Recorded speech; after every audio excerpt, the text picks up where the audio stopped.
नमस्कार मित्रांनो, स्वागत आहे तुमचं जी के न्यूज या आपल्या यूट्यूब चॅनलवरती। जर चॅनलवरती नवीन असाल तर चॅनलला सबस्क्राईब करा।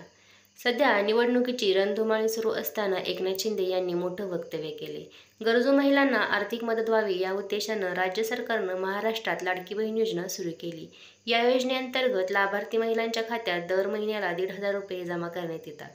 अर्थमंत्री अजित पवार यांनी अंतरिम अर्थसंकल्पात या योजनेची घोषणा केली। ही राज्य सरकारची एक महत्त्वाकांक्षी योजना आहे। मात्र सध्या ही योजना विधानसभा निवडणुकीमध्ये प्रचाराचा मुख्य मुद्दा बनली असून या योजनेवरून आरोप-प्रत्यारोप सुरू आहेत। जुलैपासून महिलांच्या बँक खात्यात या योजनेअंतर्गत पैसे येण्यास सुरुवात झाली।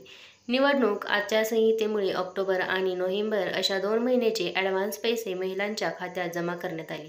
मात्र आता सर्वांनाच प्रतीक्षा आहे ती म्हणजे डिसेंबरचा हप्ता कधी मिळणार याची।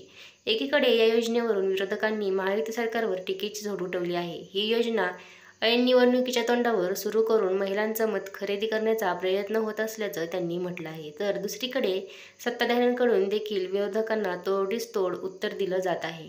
आता या योजनेसंदर्भात मुख्यमंत्री एकनाथ शिंदे यांनी सर्वांना मोठी अपडेट दिली आहे।